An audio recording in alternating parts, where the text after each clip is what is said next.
दोस्तों, एक बात आजकल बहुत चर्चा में है और उसकी चर्चाएं भी बहुत हो रही है। वो फैली हुई है नैरेटिव की तरह, एक झूठे नैरेटिव की तरह वो बात फैली हुई है। और वो बात ये है कि केंद्र की सरकार भिन्न भिन्न राज्यों में अपने राज्यपालों के जरिए राज्यों की सरकार को, जहां विपक्ष की सरकारें हैं, उसको अस्थिर करना चाहती है। उदाहरण दिया जाता है दिल्ली सरकार का, उदाहरण दिया जाता है बंगाल सरकार का, पश्चिम बंगाल की सरकार का, उदाहरण दिया जाता है कि महाराष्ट्र की सरकार को कैसे भगत सिंह कोश्यारी ने अस्थिर कर दिया जब वो राज्यपाल थे। आखिरकार भगत सिंह कोश्यारी यशस्वी ही हुए, ऐसे भी बोला जाता है।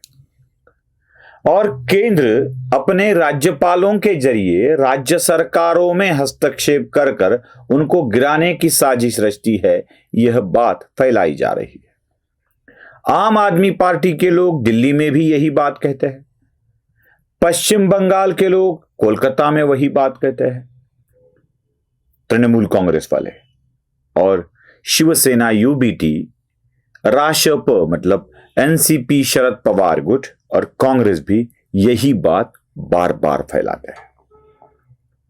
क्या यह सच है? एक बात जरा ध्यान से सुनिए, ना पश्चिम बंगाल की सरकार को बर्खास्त किया है, ना किया जाएगा। हां, हालात बहुत बिगड़ गए तो किया जाएगा, करना चाहिए। हालांकि भारतीय जनता पार्टी का समर्थक पश्चिम बंगाल की सरकार को बर्खास्त करके राष्ट्रपति शासन लगाने की मांग कर रहा है। हिंदुओं पर हो रहे अत्याचार, बांग्लादेशी घुसपैठियों की बढ़ती संख्या, ममता बनर्जी द्वारा किए गए अत्याचार, उनकी पुलिस द्वारा किए गए अत्याचार, इन सब पर यही दावा किया जाता है। जिस बांग्लादेश में विद्यार्थियों के आंदोलन की बात बड़े जोर शोर से बोलते हैं, वही लोग पश्चिम बंगाल के विद्यार्थी आंदोलन को दबाने की कोशिश को लोकतांत्रिक मानते हैं। चलो छोड़ दीजिए, वो हमें नहीं बात करना है। हमें बात करना है राज्यपाल की भूमिका पर। क्या सच में राज्यपाल ऐसा करते हैं? जी हां, बिल्कुल करते हैं। और कब कब किया गया था, यह मैं आपको बताने वाला हूं। जिनके पैर मिट्टी के हैं, जिन्होंने खुद ये कोशिशें की है, वही लोग ऐसे दावे करते हैं। मैं आपको एक उदाहरण बताता हूं, हरियाणा का, दिल्ली के बहुत नजदीक। और ये जो महाराष्ट्र के लोग बहुत ज्यादा बातें करते हैं ना, उद्धव ठाकरे, शरद पवार गुट के लोग, कांग्रेस के महाराष्ट्र के नेता, ये जो बातें करते हैं ना कि किस तरह से महाराष्ट्र की सरकार को, मविया वाली सरकार को अस्थिर बनाने की कोशिश की गई थी, यह सारी बातें करने वाले लोगों के बता दूं कि महाराष्ट्र के ही एक नेता, गणपतराव तपासे उनका नाम, 1982 में वह राज्यपाल थे हरियाणा स्टेट में। एक बात, एक खबर सबको पता होगी कि तब के हरियाणा के नेता देवीलाल ने राज्यपाल को एक झापड़ लगा दिया था और राज्यपाल के गले को पकड़कर उनके कान के नीचे बजा दिया था। घटना कौन सी प्रकाश में आई, किसकी चर्चा हुई? देवीलाल ने गणपतराव तपासे नाम के गवर्नर के कान के नीचे लगा दी। लेकिन गणपतराव तपासे से क्या किया गया, यह किसी ने नहीं बोला। नैरेटिव यह होता है। मैं आपको वही खबर बताने वाला हूं। 1982 में हुए चुनाव में देवीलाल के नेतृत्व में उनकी पार्टी एवं भारतीय जनता पार्टी के अलायंस को सबसे ज्यादा सीट मिले, 37,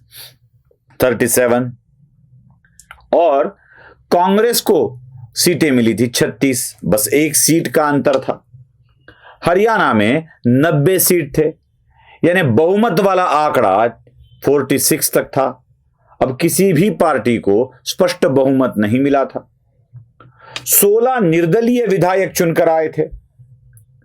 उनमें से कुछ लोगों के समर्थन के पत्र लेकर देवीलाल चले गए राजभवन, गणपतराव तपासे से मिले, उनको पत्र सौंपे। गणपतराव तपासे ने कहा कि मैं इन विधायकों की परेड लेना चाहता हूं। तो आप 22 मई 1982 को आ जाइए। 22 मई का समय दिया। अब 2 दिन का समय है, बीच में विधायकों की खरीद फरोख्त हो सकती है। इसलिए देवीलाल ने निर्णय लिया कि अपने विधायक और समर्थन करने वाले विधायकों को साथ लेकर शिमला चले जाए। हरियाणा से हिमाचल नजदीक है। वह विधायकों को लेकर शिमला चले गए और जैसे ही शिमला पहुंचे उसी दिन राज्यपाल गणपतराव तपासे दिल्ली चले गए। दिल्ली में हाईकमांड या गृह मंत्री से मिले, प्रधानमंत्री से मिले, जिस किसी से मिले हो। जैसे ही उन्हें संकेत मिला, उन्होंने कांग्रेस के नेता भजन लाल को बुला लिया और दिल्ली के हरियाणा भवन में, मैं हरियाणा में नहीं बात कर रहा हूं, दिल्ली के हरियाणा भवन में भजन लाल को राज्य के मुख्यमंत्री के रूप में शपथ दे डाली। देवीलाल चले गए, उड़ गए देवीलाल। कांग्रेस का राज ऐसे होता था। जो आरोप लगाते हैं ना महाराष्ट्र के कांग्रेस के लोग कि कैसे सुबह सुबह जल्दी भोर में उठकर भगत सिंह कोश्यारी ने राष्ट्रपति शासन को हटाकर देवेंद्र फडणवीस को मुख्यमंत्री और अजीत पवार को उप मुख्यमंत्री पद की शपथ दे डाली थी, बोलते हैं जैसे, वैसे ही उन्हीं महाराष्ट्र के लोगों को याद रहना चाहिए कांग्रेस के कार्यकाल में इन्हीं राज्यपाल महोदय ने, महाराष्ट्र के ही राज्यपाल ने पार्टी के कहने पर यहां तो सुबह सुबह राजभवन में शपथ दे डाली थी, वहां तो हरियाणा भवन में शपथ दे डाली थी। दिल्ली में ही, हरियाणा में आने की बात ही नहीं की। और जब भजन लाल मुख्यमंत्री बन गए, जैसे ही उनकी सरकार आई, जो भी निर्दलीय थे वह भजन लाल के साथ हो गए और देवीलाल के मुख्यमंत्री बनने का सपना टूट गया। विपक्ष की सत्ता आए ना, इसलिए काम करने वाले राज्यपाल जब पाला करते थे, जब रखा किए जाते थे, तब तो कोई नहीं बात करता था। अब राज्यपालों पे बात हो रही है। यह होता है नैरेटिव दोस्तों। फिर गुस्साए देवीलाल राजभवन में तपासे से मिलने गए, बात हुई, बर्खास्त करने की मांग हुई, वो न किया तो गुस्साए देवीलाल ने राज्यपाल के गर्दन को पकड़कर उन्हीं के कान के नीचे बचा दी थी। हालांकि कहीं एफआईआर नहीं हुआ, सिक्योरिटी वाले राज्यपाल को लेकर चले गए, लेकिन देवीलाल को राज्यपाल ने बनने नहीं दिया। खबर मारने की चली, खबर राज्यपाल ने क्या किया था इसकी नहीं बताई गई। यह होता है दोस्तों नैरेटिव। इस तरह से राज्यपाल का दुरुपयोग किया जाता है। दूसरी एक खबर बताता हूं। 1998 की बात थी। भारतीय जनता पार्टी के कल्याण सिंह उत्तर प्रदेश के मुख्यमंत्री थे। उस वक्त इंद्र कुमार गुजराल केंद्र में सत्ता में थे, प्रधानमंत्री थे।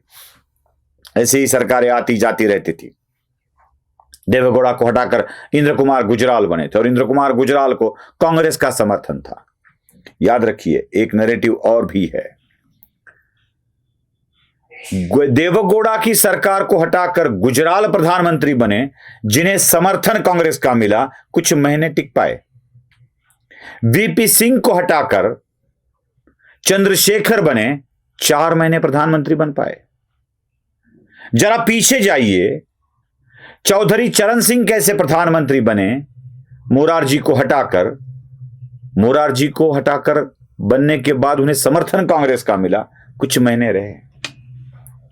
चरण सिंह हो, चंद्रशेखर हो या हो आई के गुजराल, इन सबको प्रधानमंत्री कुछ महीने के लिए बनाकर एक बहुमत वाली सरकार को हटाने का षड्यंत्र कांग्रेस करते थे।